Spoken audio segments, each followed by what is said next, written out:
જય દ્વારકાધીશ મિત્રો, જો તમને તમારા સસરાનું કોઈ કાળું સત્ય ખબર પડે તો તમે શું કરો? જુઓ કિંજલે શું રસ્તો કાઢ્યો. મિત્રો, આજથી 6 મહિના પહેલાં કિંજલ ખૂબ જ ગરીબ અને સામાન્ય પરિવારમાંથી આવતી એક સીધી સાદી છોકરી હતી. તેના લગ્ન સાગર સાથે થયા હતા. સાગર સ્વભાવે ખૂબ જ સારો અને શાંત છોકરો હતો. સાસુ કાંતાબેન પણ ખૂબ માયાળુ હતા. પણ આ ઘરમાં ફક્ત એક જ માણસની મરજી ચાલતી અને તે હતા જીવનદાસ. જીવનદાસ એટલે શિસ્ત, પડકાઈ અને ગુસ્સાનું બીજું નામ. તેમની સામે આંખ ઊંચી કરીને જોવાની કોઈની હિંમત નહોતી. તેમનો એક અવાજ પડે એટલે આખું ઘર કાપવા લાગતું. કિંજલ જ્યારે પરણીને આ ઘરમાં આવી ત્યારે તે ખૂબ જ ખુશ હતી. પણ થોડા દિવસોમાં તેને સમજાઈ ગયું કે આ ઘર કોઈ બંગલો નથી, પણ એક પ્રકારની જેલ જ છે, જેના જેલર જીવનદાસ છે. જીવનદાસ નાની નાની વાતોમાં ખૂબ ગુસ્સો કરતા.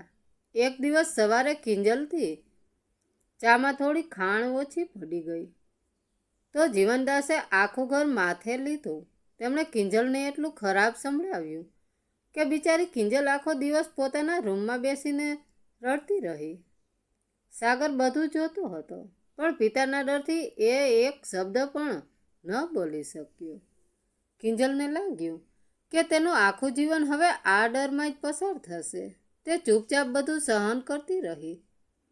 પણ એક દિવસ કંઈક એવું બન્યું જેને કિંજલના મનમાંથી જીવનદાસનો ડર હંમેશા માટે કાઢી નાખ્યો. ઉનાળાની બપોર હતી. ઘરમાં બધા જ લોકો પોતાના રૂમમાં આરામ કરતા હતા. કિંજલ રસોડાનું બધું કામ પતાવીને પોતાના રૂમ તરફ જઈ રહી હતી. રસ્તામાં જીવનદાસનો રૂમ આવતો હતો. રૂમનો દરવાજો થોડો ખુલ્લો હતો. અચાનક કિંજલના કાને એક અવાજ પડ્યો. એ અવાજ જીવનદાસનો જ હતો, પણ રોજ સિંહની જેમ ગર્જના કરતો. એ અવાજ આજે સાવ દબાયેલો હતો. એ અવાજમાં કોઈ ગુસ્સો ન હતો, પણ એક અજીબ પ્રકારનો ડર હતો. કિંજલના પગ ત્યાં જ થંભી ગયા. તેણે દરવાજાની તિરાડમાંથી અંદર જોયું. જીવનદાસ ફોન પર કોઈની સાથે વાત કરી રહ્યા હતા. તેમના હાથ ધ્રુજી રહ્યા હતા અને કપાળ પર પરસેવો વળી ગયો હતો. તેઓ ફોન પર કરગરી રહ્યા હતા. જો ભાઈ, હું 2 હાથ જોડું છું. તું આવું ન કર. તને જેટલા રૂપિયા જોઈએ એટલું હું આપી દઈશ, પણ પ્લીઝ આ વાત કોઈને ના કહેતો. જો મારા ઘરવાળાને આ વાતની ખબર પડશે તો મારી ઇજ્જત ધૂળમાં મળી જશે. મારો દીકરો મને નફરત કરવા લાગશે. તું માગે એ કિંમત આપવા હું તૈયાર છું. કિંજલના આશ્ચર્યનો કોઈ પાર ન રહ્યો. તે માણસથી આખું ગામ થરથર કાપે છે. તે આજે કોઈની સામે આટલો લાચાર કેમ છે? ફોન પર એવો તે કયો માણસ હતો જે જીવનદાસને બ્લેકમેલ કરી રહ્યો હતો? એવું તે કયું મોટું પાપ હતું જે જીવનદાસ દુનિયાથી છુપાવી રહ્યા હતા? કિંજલ આ બધું વિચારી રહી હતી ત્યાં તેના હાથમાં રહેલો પાણીનો સ્ટીલનો ગ્લાસ છટકીને નીચે પડી ગયો. ખનનો કરતો મોટો અવાજ આવ્યો. ફોન પર વાત કરતા જીવનદાસે ઝબકીને દરવાજા તરફ જોયું. તેની નજર સીધી કિંજલ પર પડી. જીવનદાસના ચહેરા પરનો રંગ સાવ ઉડી ગયો. તેમના હાથમાંથી ફોન નીચે પડી ગયો. કિંજલ અને જીવનદાસની નજર એક થઈ. થોડી વાર માટે તો સમય જાણે થંભી ગયો. જીવનદાસનો ચહેરો સાવ સફેદ પડી ગયો હતો, પણ તરત જ તેમણે પોતાનો ડર છુપાવવા માટે ગુસ્સાનો સહારો લીધો. તેઓ ઝડપથી દરવાજા પાસે આવ્યા. તેમની આંખો લાલચોળ થઈ ગઈ હતી. તું અહીં શું કરે છે?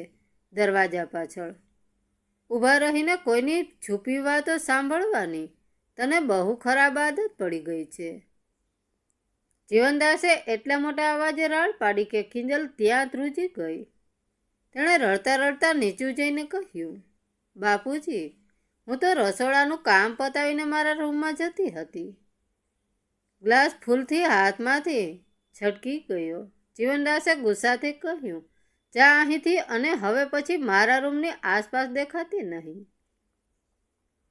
કિંજલ ચૂપચાપ ત્યાંથી ચાલી ગઈ, પણ તેના મનમાં સવાલોનું એક મોટું વાવાઝોડું ચાલી રહ્યું હતું. જે બાપુજીથી આખું ગામ ડરે છે, તેઓ ફોન પર કોની સામે આટલા કરગરી રહ્યા હતા? એવું તે કયું પાપ છે જેની સજાથી તેઓ આટલા ડરી રહ્યા છે? કિંજલને આખો દિવસ કોઈ કામમાં મન ન લાગ્યું. સાંજ પડી અને રાત થઈ. ઘરમાં બધા જમીને પોતપોતાના રૂમમાં સૂવા જતા રહ્યા. તેનો પતિ સાગર પણ ગાઢ ઊંઘમાં હતો. રાતના બરાબર 12 વાગ્યા હતા. કિંજલને ઊંઘ નહોતી આવતી. તેને થોડી તરસ લાગી એટલે તે પાણી પીવા માટે રસોડામાં ગઈ.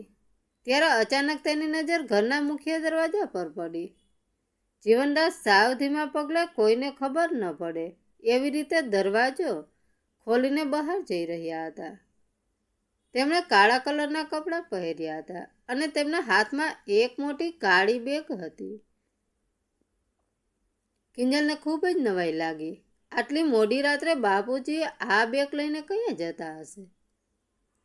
કિંજલથી રહેવાયું નહીં. એણે મનમાં નક્કી કર્યું કે તે બાપુજીની પાછળ જશે અને આ મોટું રહસ્ય જાણીને જ રહેશે. કિંજલ પણ કોઈ અવાજ કર્યા વગર ધીમેથી ઘરની બહાર નીકળી ગઈ. રસ્તા પર એકદમ સુમસાન શાંતિ હતી. રસ્તાની લાઇટો બંધ હતી. જીવનદાસ આગળ ચાલી રહ્યા હતા અને કિંજલ થોડા અંતરે તેમની પાછળ છુપાઈને ચાલી રહી હતી. તેને ખૂબ ડર લાગતો હતો. જો બાપુજી જોઈ જશે તો તેનું શું થશે? પણ સત્ય જાણવાની તેની ઈચ્છા ડર કરતાં વધારે મોટી હતી. અડધા કલાક ચાલ્યા પછી જીવનદાસ ગામની બહાર આવેલા એક જૂના અને સાવ ખંડેર જેવા બંધ કારખાના પાસે પહોંચ્યા. કિંજલ પણ ત્યાં પહોંચી અને એક મોટી તૂટેલી દિવાલની પાછળ સંતાઈ ગઈ. અંદર ખૂબ જ અંધારું હતું. થોડી જ વારમાં ત્યાં એક બીજો અજાણ્યો માણસ આવ્યો. તેણે પોતાના મોઢા પર રૂમાલ બાંધ્યો હતો. જીવનદાસે પોતાના હાથમાં રહેલી મોટી બેગ ડરતા એ માણસને આપી દીધી. એ માણસે બેગ ખોલી. અંદર પૈસાના મોટા બંડલ હતા. એ માણસ જોરથી હસવા લાગ્યો. તેણે કહ્યું, વાહ જીવનદાસ, આખરે તે તારી જૂઠી ઇજ્જત બચાવવા માટે પૈસા આપી જ દીધા. પણ તને શું લાગે છે, આટલા પૈસા આપી દેવાથી તારું એ મોટું પાપ છુપાઈ જશે? જીવનદાસે ફરીથી હાથ જોડ્યા અને કહ્યું, જો ભાઈ, તે માગ્યા હતા એટલા પૈસા મેં તને આપી દીધા છે. હવે તું મારો પીછો છોડી દે. જો કોઈને ખબર પડી ગઈ કે 15 વર્ષ પહેલાં મેં મારા જ ખાસ મિત્ર સાથે, હજુ તો જીવનદાસ આગળ કંઈ બોલે ત્યાં જ અચાનક કિંજલનો પગ એક સૂકા લાકડા પર પડ્યો. કડક કરતો મોટો અવાજ આખા કારખાનામાં ગૂંજી ઉઠ્યો. પહેલા અજાણ્યા માણસે અને જીવનદાસે તરત જ અવાજની દિશામાં જોયું. જીવનદાસના મોઢામાંથી ડરતા અવાજે શબ્દો નીકળી ગયા, કોણ છે ત્યાં? કિંજલના શ્વાસ ત્યાં જ અટકી ગયા. તેનું હૃદય એટલી જોરથી ધબકતું હતું કે તેને પોતાના જ અવાજ સાંભળતો હતો. જીવનદાસ અને પહેલો અજાણ્યો માણસ અવાજની દિશામાં આગળ વધ્યા. કિંજલ દિવાલની પાછળ સંકોચાઈને ઊભી રહી ગઈ. તેણે પોતાની આંખો બંધ કરી લીધી અને મનોમન ભગવાનને પ્રાર્થના કરવા લાગી. જો આજે તે પકડાઈ જશે તો બાપુજી તેને જીવતી નહીં છોડે. બંને માણસો બરાબર એ દિવાલ પાસે પહોંચવા આવ્યા. ત્યાં જ અચાનક અંધારામાંથી એક કાળી બિલાડી કૂદીને બહાર આવી અને મ્યાઉ કરતી ત્યાંથી ભાગી ગઈ. પહેલા અજાણ્યા માણસે મોટેથી હસીને કહ્યું, અરે જીવનદાસ, તમે તો સાવ ડરપોક નીકળ્યા. આ તો એક સામાન્ય બિલાડી હતી. તમારા પાપે તમને અંદરથી કેટલા કમજોર કરી દીધા છે. જીવનદાસે પોતાના કપાળ પર ભરેલો પરસેવો લૂછતા કહ્યું, જો ભાઈ, તારે જે જોઈતું હતું એ બેગમાં જ છે. હવે આજ પછી મને ક્યારેય ફોન ન કરતો. હતું પહેલો માણસ ફરીથી હસ્યો અને બોલ્યો, કેમ તમને ડર લાગે છે કે 15 વર્ષ પહેલાં તમે તમારા જ ખાસ મિત્ર રમેશભાઈ સાથે જે મોટો દગો કર્યો હતો તે વાત બહાર આવી જશે. રમેશભાઈ તમારા પર આંધળો વિશ્વાસ મૂક્યો અને તમે તેમની બધી જ જમીનના ખોટા કાગળ બનાવીને બધું પચાવી પાડ્યું. બિચારા રમેશભાઈ આઘાતમાં ને આઘાતમાં જ મરી ગયા. જો આ વાત તમારા દીકરા સાગરને અને ગામ લોકોને ખબર પડશે તો તમારી આબરૂના ધજગરા ઉડી જશે. આટલું સાંભળતા જ કિંજલના પગ નીચેથી જમીન ખસી ગઈ કે બાપુજી આખો દિવસ ઘરમાં ધર્મનીતિ અને ઈમાનદારીની મોટી મોટી વાતો કરે છે. તેમનો અસલી ચહેરો આટલા ભયંકર હશે તેવું કિંજલે સપનામાં પણ નહોતું વિચાર્યું. જીવનદાસ ગુસ્સામાં કંઈ પણ બોલ્યા વગર ત્યાંથી ઝડપથી નીકળી ગયા. પેલો માણસ પણ પૈસાની બેગ લઈને બીજી તરફ જતો રહ્યો. કિંજલ પણ કોઈને ખબર ન પડે તેમ ચૂપચાપ ઘરે પાછી આવી ગઈ અને પોતાના પલંગ પર સૂઈ ગઈ. પણ તે રાત્રે તેને બિલકુલ ઊંઘ ન આવી. આખી રાત તે પડખા ફરતી રહી. તેના મનમાં એક જ વિચાર આવતો હતો કે રમેશભાઈના પરિવારનું શું થયું હશે. શું સાગરને આ વાતની કોઈ જ ખબર નહીં હોય? મારે આ વાતની સચ્ચાઈ જાણવી જ પડશે. સવાર પડી, સૂરજનો તડકો ઘરમાં આવ્યો. ઘરમાં બધું રોજ જેવું જ સામાન્ય હતું. જીવનદાસ એ જ જૂના ગુસ્સાવાળા ચહેરા સાથે છાપું વાંચી રહ્યા હતા, જાણે રાત્રે કંઈ બન્યું જ ના હોય. કિંજલ રસોડામાં ચા બનાવી રહી હતી. અચાનક ઘરના દરવાજાની ઘંટડી વાગી. કાંતાબેને બૂમ પાડી, વહુ બેટા જોતો દરવાજે કોણ આવ્યું છે? કિંજલ પોતાના હાથ લૂંટતી લૂંટતી દરવાજા પાસે ગઈ. તેણે જેવો દરવાજો ખોલ્યો કે તરત જ તેના હોશ ઉડી ગયા.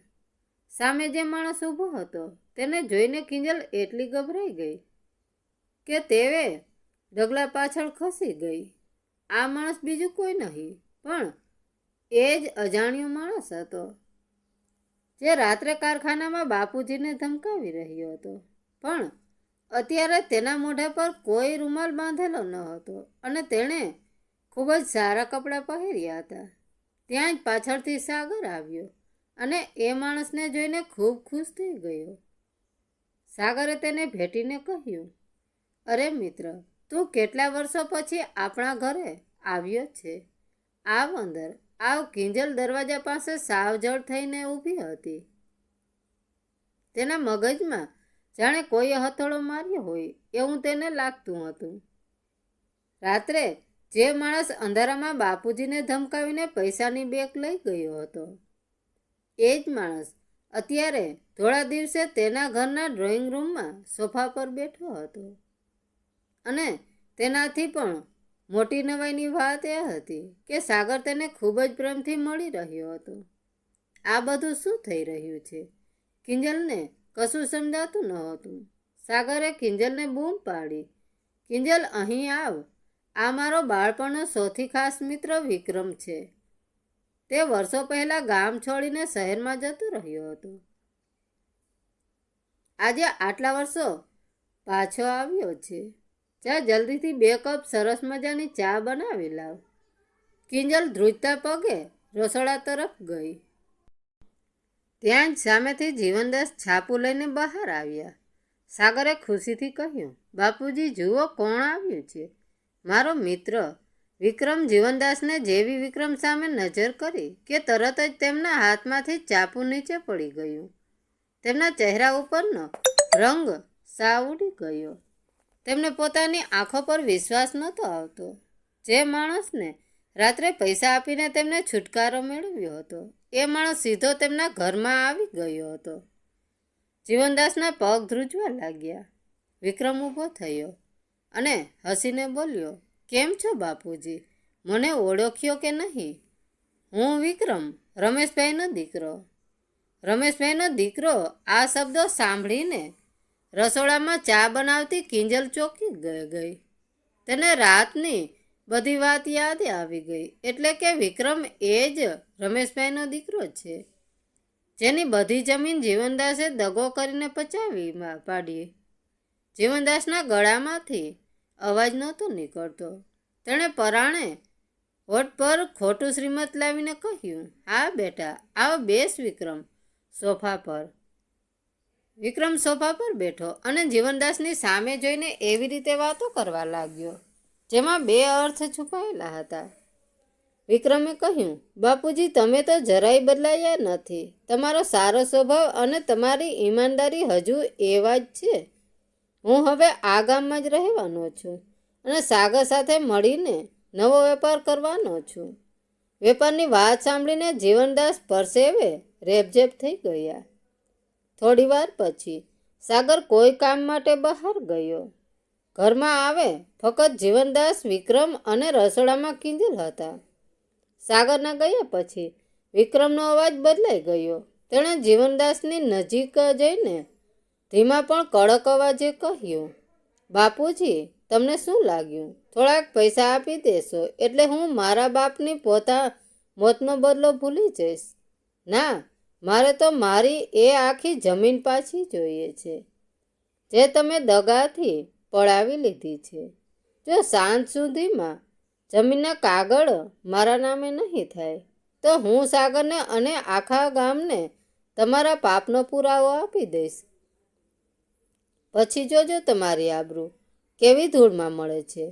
જીવનદાસ સાવ ભાંગી પડ્યા. તેઓ રણમાં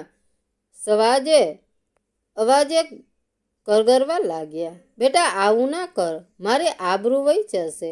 મારો દીકરો મને નફરત કરશે. તું માગે એ આપવા હું તૈયાર છું.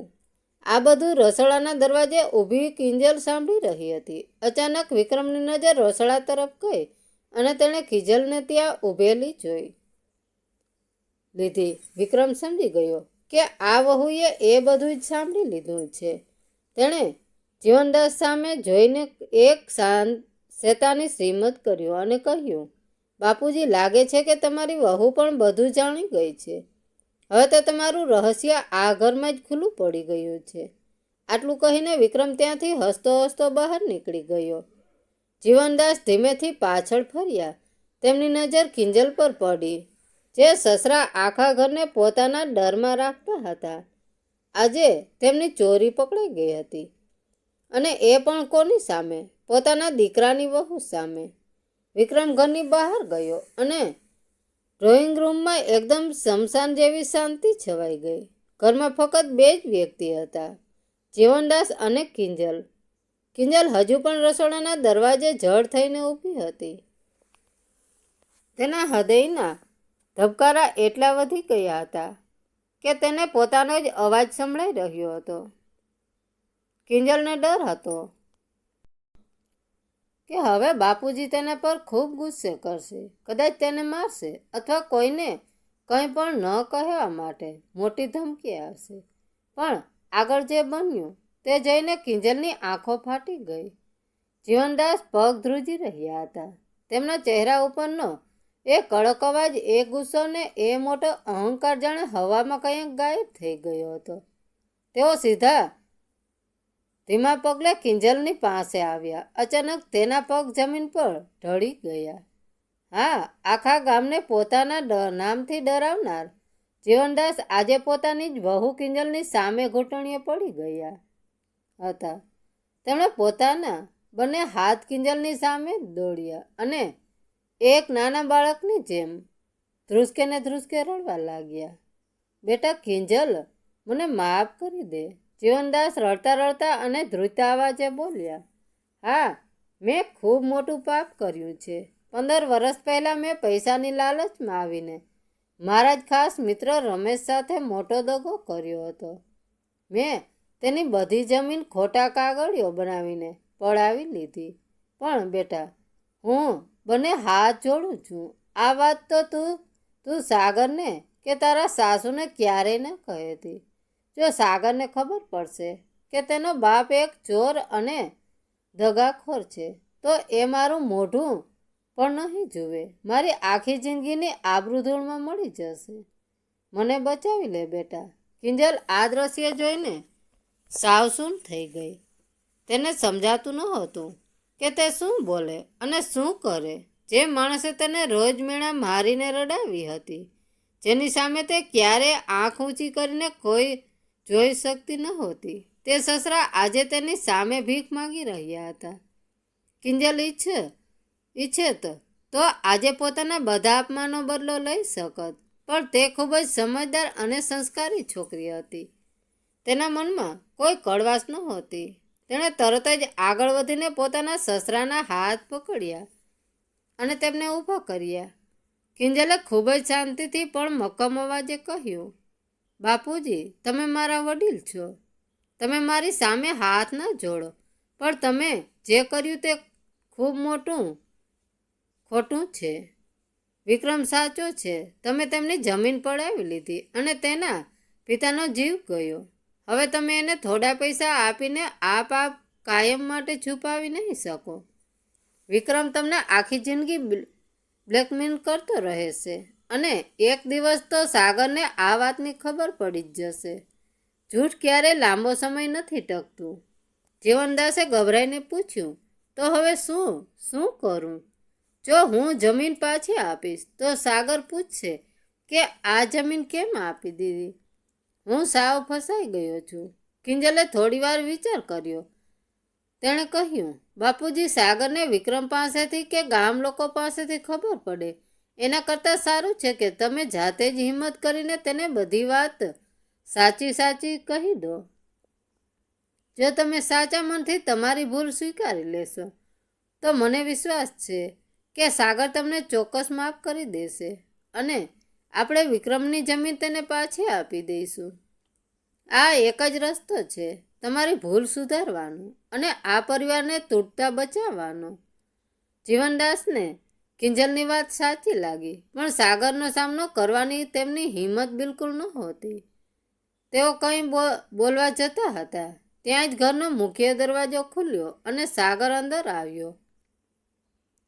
સાગરે જોયું કે તેના પિતાની આંખો એકદમ લાલ હતી. તેઓ રડી રહ્યા હતા અને કિંજલ ખૂબ જ ગંભીર ચહેરે તેમની પાસે ઊભી હતી. સાગરે નવાઈથી પોતાને ચિંતાથી પૂછ્યું, શું થયું બાપુજી? તમે કેમ રડી રહ્યા છો? કિંજલ, આ બધું શું ચાલી રહ્યું છે? મારા ગયા પછી ઘરમાં શું થયું? સાગર દરવાજા પાસે ઊભો હતો. તેના ચહેરા પર ચિંતા અને આશ્ચર્ય બન્યા હતા. ઘરમાં કાયમસિંહની જેમ ગર્જના કરતા તેના પિતા આજે રડી રહ્યા હતા.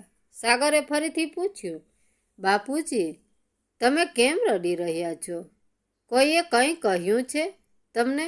કિંજલ, તું કેમ સાવ ચૂપચાપ છે? આ બધું શું થઈ રહ્યું છે? જીવનદાસે કિંજલ સામે જોયું. કિંજલની આંખો તેમને સાચું બોલવાની હિંમત આપી રહી હતી. જીવનદાસે ઊંડો શ્વાસ લીધો અને ધ્રુજતા અવાજે બોલવાનું શરૂ કર્યું, બેટા સાગર, આજે તારા પિતાની કસોટીનો દિવસ છે. મેં આખી જિંદગી તારાથી અને આ દુનિયાથી એક બહુ મોટું પાપ છુપાવીને રાખ્યું હતું. આજે સમય આવી ગયો છે કે હું તને બધું સાચું કહી દઉં. સાગર સાવ શાંત થઈ ગયો. જીવનદાસે 15 વર્ષ પહેલાંની બધી જ વાત સાગરને કહી દીધી. કેવી રીતે તેમણે પૈસાની લાલચમાં આવીને પોતાના મિત્ર રમેશભાઈ સાથે દગો કર્યો હતો. કેવી રીતે તેમની જમીન ખોટા કાગળિયા બનાવીને પોતાના નામે કરી લીધી હતી અને કેવી રીતે હવે રમેશભાઈનો દીકરો વિક્રમ તેમને બ્લેકમેલ કરી રહ્યો હતો. આ બધું સાંભળીને સાગરને મોટો આંચકો લાગ્યો. તે પોતાના પિતાને ભગવાન માનતો હતો અને આજે એ જ ભગવાનની મૂર્તિ તેમના મનમાં તૂટીને વિખરાઈ ગઈ હતી. સાગરની આંખોમાં આંસુ આવી ગયા. તે ગુસ્સા અને દુઃખ સાથે બોલ્યો, બાપુજી, તમે આ શું કર્યું? થોડા પૈસા માટે તમે કોઈનો જીવ લઈ લીધો? મને તમારા પર શરમ આવે છે. સાગર નિરાશ થઈને ત્યાંથી પોતાના રૂમમાં તરફ જવા લાગ્યો, પણ કિંજલે તરત તેનો હાથ પકડી લીધો. કિંજલે ખૂબ જ મધુર અને સમજાવટભર્યા અવાજે કહ્યું, સાગર, બાપુજીએ ખૂબ મોટી ભૂલ કરી છે. એ વાત સાવ સાચી, પણ આજે તેમણે પોતાની એ ભૂલ સ્વીકારી પણ લીધી છે. માણસ માત્ર ભૂલને પાત્ર. જો તેઓ ઈચ્છત તો હજુ પણ ખોટું બોલીને વાત છુપાવી શકતા હતા, પણ તેમણે સત્યનો રસ્તો પસંદ કર્યો. હવે આપણી ફરજ છે કે આપણે વિક્રમને તેની જમીન પાછી આપી દઈએ અને આ પાપમાંથી બાપુજીને હંમેશ માટે મુક્ત કરીએ. કિંજલની આટલી સાદી અને સમજદારીવાળી વાત સાંભળીને સાગરનો ગુસ્સો થોડો શાંત થયો. તેને સમજાયું કે કિંજલ સાચું કહી રહી છે. સાગરે તરત જ વિક્રમને ફોન કરીને ઘરે બોલાવ્યો. વિક્રમ જ્યારે ઘરે આવ્યો ત્યારે તેને લાગ્યું કે કદાચ જીવનદાસ તેને ફરીથી પૈસા આપવા માંગે છે, પણ જ્યારે સાગરે જમીનના અસલી કાગળો વિક્રમના હાથમાં મૂક્યા ત્યારે વિક્રમ પણ ચોંકી ગયો. સાગરે બે હાથ જોડીને વિક્રમને કહ્યું, મિત્ર, મારા પિતાથી જે પણ ભૂલ થઈ ગઈ છે તેની હું તારી પાસે માફી માગું છું. આ તારી જમીન છે અને આજથી એ તારી જ રહેશે. પ્લીઝ તું અમને માફ કરી દે. જીવનદાસ પણ વિક્રમ સામે હાથ જોડીને ઊભા હતા. વિક્રમે જોયું કે જીવનદાસના ચહેરા પર હવે કોઈ જ અહંકાર નહોતો, પણ સાચો પસ્તાવો હતો. વિક્રમનું હૃદય પણ પીગળી ગયું. તેણે જીવનદાસના હાથ પકડી લીધા અને કહ્યું, બાપુજી, મને મારી જમીન મળી ગઈ અને તમને તમારો પસ્તાવો. આજથી આપણી વચ્ચેની જૂની બધી દુશ્મની ખતમ. વિક્રમ ત્યાંથી ખુશી ખુશી વિદાય થયો. ઘરમાં એકદમ સાચી અને પવિત્ર શાંતિ છવાઈ ગઈ હતી. જીવનદાસે આગળ વધીને કિંજલના માથા પર હાથ મૂકીને આશીર્વાદ આપ્યા. તેમણે રડતા રડતા કહ્યું, બેટા, આજે તે આ ઘરને તૂટતા બચાવી લીધું. હું તને કોઈ દિવસ સમજી ના શક્યો અને તને બહુ હેરાન કરી. સાચે જ એક સંસ્કારી વહુ ઘરનો સાચો આધાર હોય છે. આજથી તું મારી વહુ નહીં પણ મારી દીકરી છે. કિંજલ પણ ખૂબ ખુશ થઈ ગઈ. જે ઘરમાં તે અત્યાર સુધી રડતા રડતા રહેતી હતી ત્યાં હવે તેને સાચો પ્રેમ અને સન્માન મળી ગયા હતા. મિત્રો, આ વાર્તા આપણને શીખવે છે કે જૂઠ ગમે તેટલું મોટું કેમ ના હોય, એક દિવસ તો તે બહાર આવી જ જાય છે. એટલે જીવનમાં હંમેશા સત્યના રસ્તે ચાલવું જોઈએ અને જો કોઈ પોતાનાથી થયેલી ભૂલનો સાચો દિલથી પસ્તાવો કરે તો તેને માફ કરવાની મોટી ભાવના રાખવી જોઈએ. એક સંસ્કારી અને સમજદાર વહુ તારે તો પોતાના ઘરને ખરા અર્થમાં સ્વર્ગ બનાવી શકે છે. તો મિત્રો, વાર્તા કેવી લાગી? સારી લાગી હોય તો કોમેન્ટ કરીને જરૂર જણાવજો. ધન્યવાદ મિત્રો. રાધે રાધે. જય દ્વારકાધીશ.